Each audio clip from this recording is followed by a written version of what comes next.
Okay, so now from standing, we're going to come down and lay on the floor and lay on the back.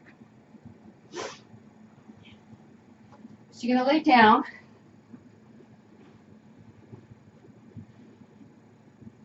And now my head, depending upon, like if your back is rounded and your shoulders are a little forward, your head will be like this. And then you might need a little blanket.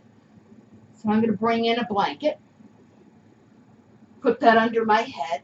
So even if I had a rounded back, my neck would be comfortable. But you don't want so much under your neck that your head is forced into a tilt.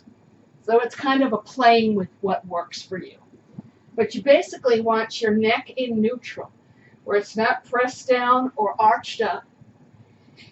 And you're going to feel where on your upper back your body touches the floor and press into it a little bit. Feel your lower back lift slightly.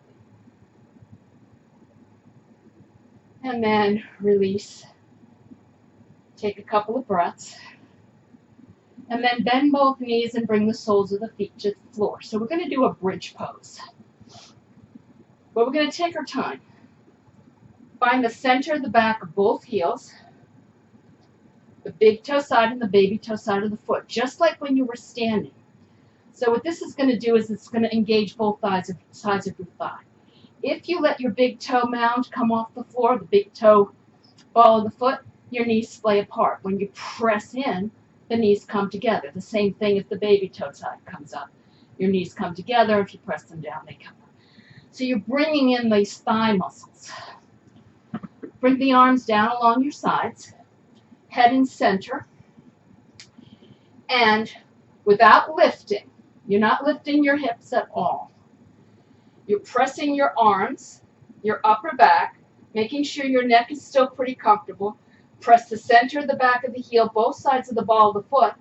And if you can't lift, we're not lifting now, but if you notice that your hips want to lift a little bit here, you probably can lift your hips. If this feels like this is work for you, and it is, you're engaging your thigh muscles, your back muscles, your lower back's in neutral, and you can stay right here. And actually, we're going to stay here for 2 more breaths. This might be your bridge. And then soften back down.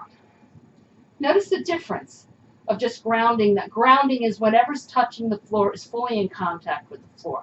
It's using the support from the earth. So this time we'll lift up into bridge. So feel those 3 points on the feet. Neck is comfortable, spine is long. And then take a breath. Press into the feet and let the hips come up. And now this is a low bridge. Feel as your big toe side come out and your knees are apart. Can you press them down a little bit more? Doesn't matter if your hips are an inch from the floor or if you come up. And then bring your hips back down and take a couple of breaths. This is another one where if I'm holding up and your back says it needs to come down, or your legs say you need to come down, just come down. And now we're going to do one last one. Arms down by your sides. Take a breath. Press into your feet. Lift your hips. Now, since this is kind of an all-purpose video, I'm going to go deeper. You can stay right here. Maybe you press into the feet and lift the hips a little higher. You might be able to clasp your hands and walk your shoulders in and come up for a deeper back bend. Find the back bend that works for you.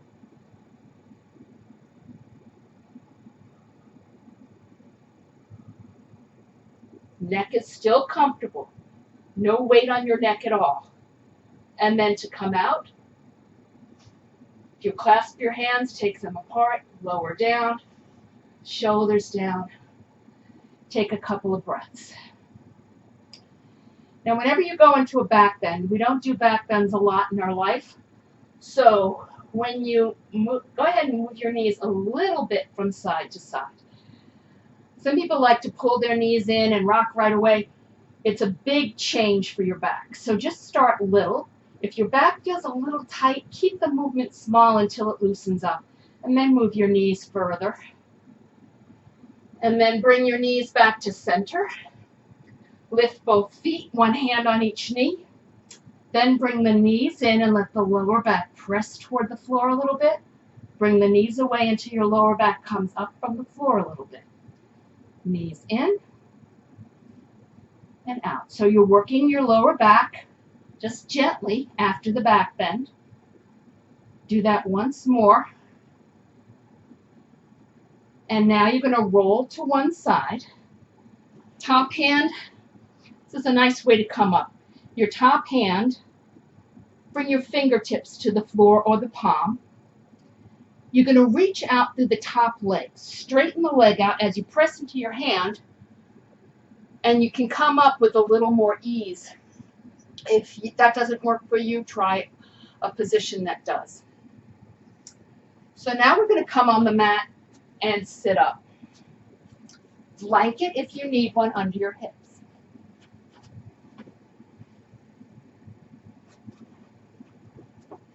So I like to put it on the very edge. You may or may not need it. But forward folding with a rounded back already starts you out with the shoulders pulled forward.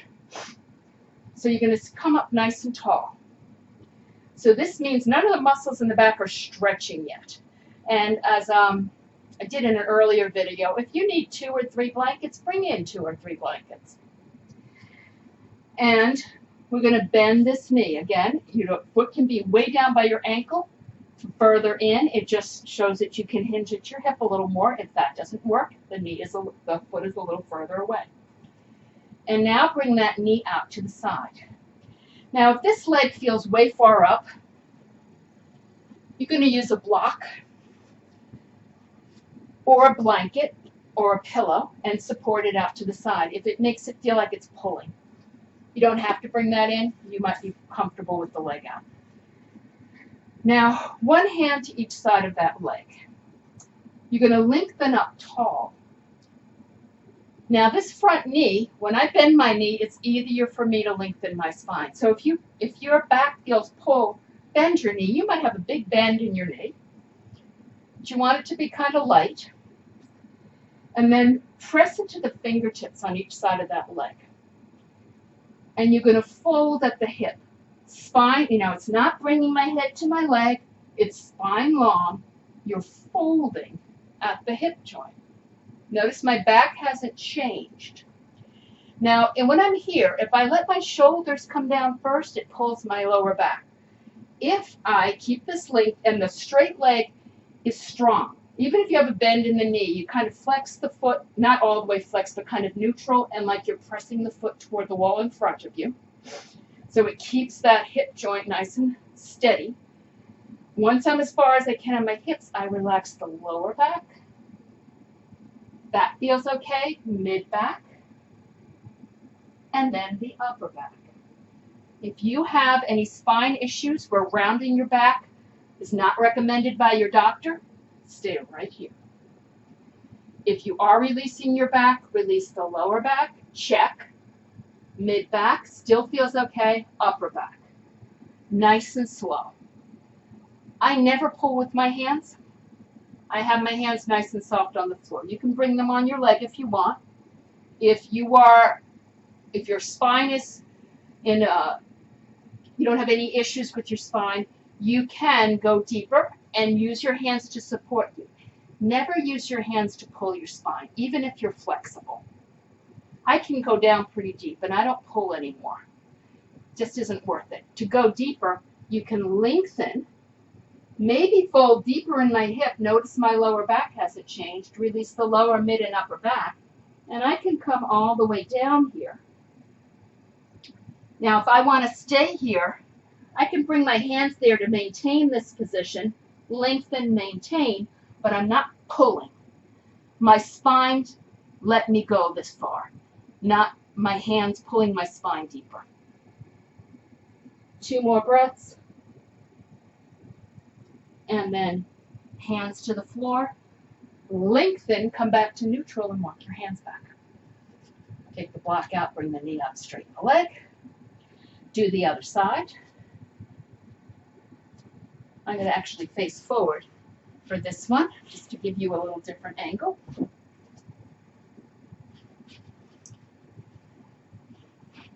I'll take as much time but do as less talking. Knee bent, the leg comes out, find a comfortable position, fingertips to the floor, lengthen up, and now I'm folding at my hip. My spine stays long until I can't go any further in that hip joint. That's the fold. The fold is at the hip joint. Now it's a back release. So I move my hands forward to feel a little more supported. Reach out through the sole of that foot even if my knee is bent. Fold as deep in my hip as I can, and I might stay here. Now my head isn't like this. I'm looking up because of the video, but I usually like to keep my neck long, but I'm tilting from the top of my neck to look forward. Then release the lower back, mid back, upper back, head, neck, and shoulders.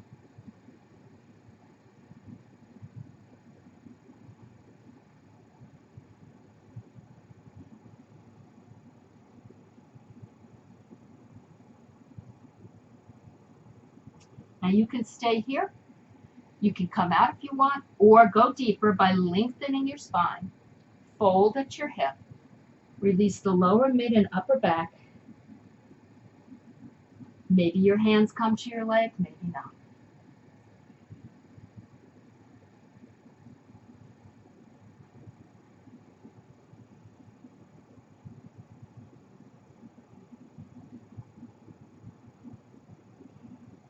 Two more breaths here.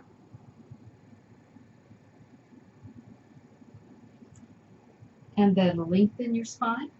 Walk the hands back. Bring yourself up.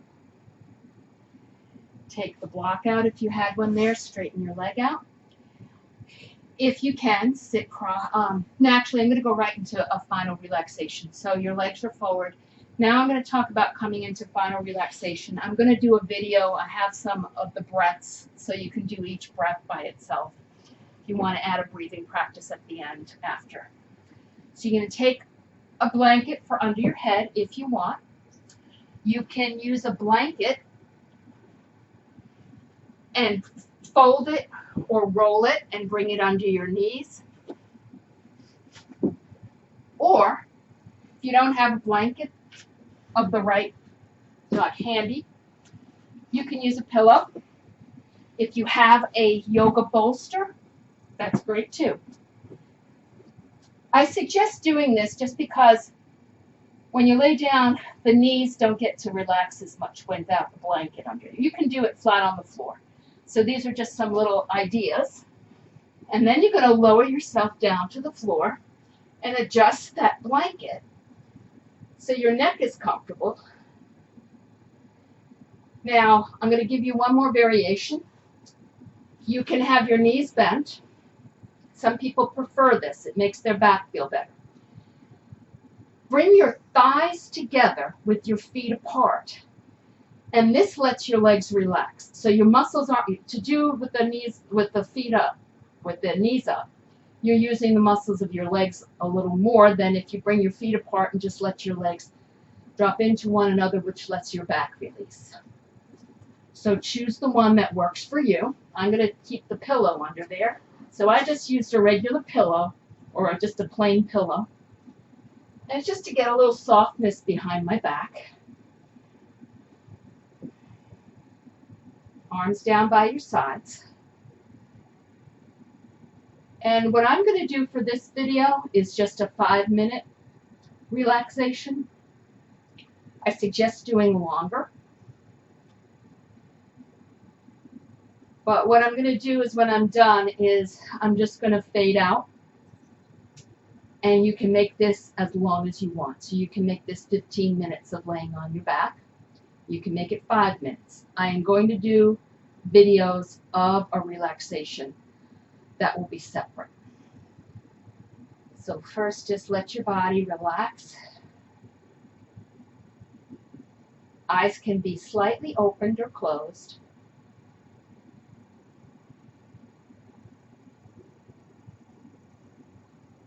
And let your legs release. Your feet, the calves, the thighs. Let the hips joints relax just a little bit. Maybe the legs drop out a little more. You don't even realize you're holding the muscles until you kind of focus in. Lower back, arched a little off the floor, but feels supported by the mid-back and the hips. Release the shoulders, the neck. And think of your spine. The neck, the upper back, mid-back, and the lower back, all supported by the floor. Release across the shoulders and down the arms.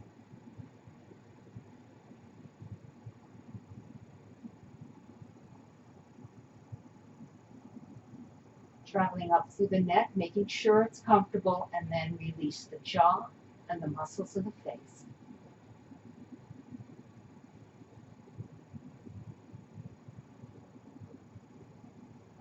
Scan your body if there's any area that's still drawing your attention.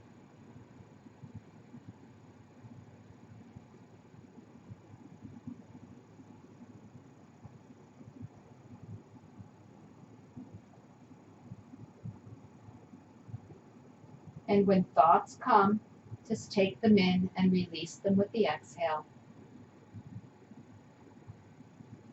Not attaching to them in any way.